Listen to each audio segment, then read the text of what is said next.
12 years ago, Belgium ended an American World Cup with a golden generation in its prime, and Tim Howard making 16 saves in a losing effort.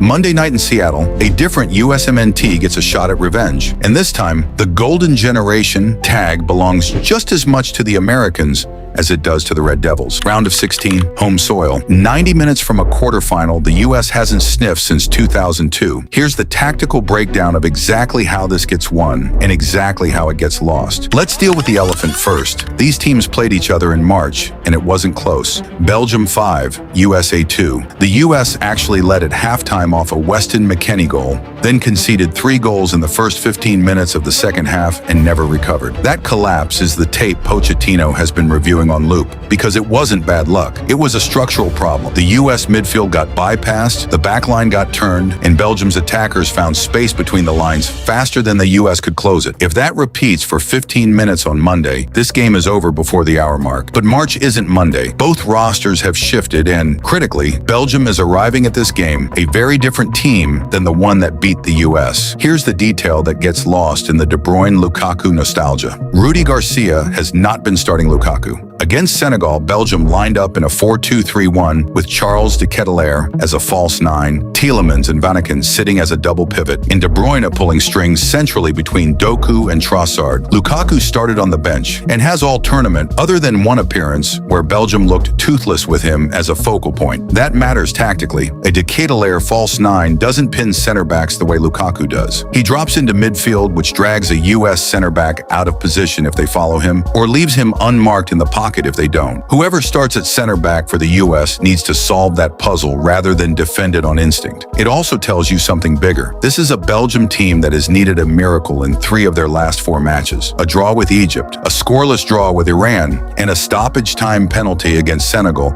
after trailing 2-0 for almost the whole second half. That is not a team steamrolling anybody. That's a team that's one sustained spell of pressure away from cracking. Pochettino's USMNT isn't a fixed formation. It's a shape that morphs by phase, and understanding that is the whole ballgame here. In possession, the U.S. build out in a back 3, effectively a 3-2-5. Fullbacks pushed high into the width, a double pivot dictating tempo. 5 bodies committed to the final third. Out of possession, that same group collapses into a compact 4-4-2 block. Against Belgium's 4-2-3-1, the matchup to watch is the U.S. double pivot versus Tielemans and Vanaken. If the U.S. wins that battle, controls that central strip, they dictate whether De Bruyne ever touches the ball facing forward with time. If they lose it, De Bruyne operates freely in the half space between the American fullback and center back, which is exactly the seam Belgium exploited for 3 goals in March. On the flip side, the U.S.'s 3-2-5 in possession is built to overload the width and get numbers into the box. And Belgium's backline, with Castagne and De Kuiper as fullbacks, has looked exposed to exactly that kind of sustained, wide pressure all tournament. This is a game that gets decided in 2 specific strips of grass: the central pivot battle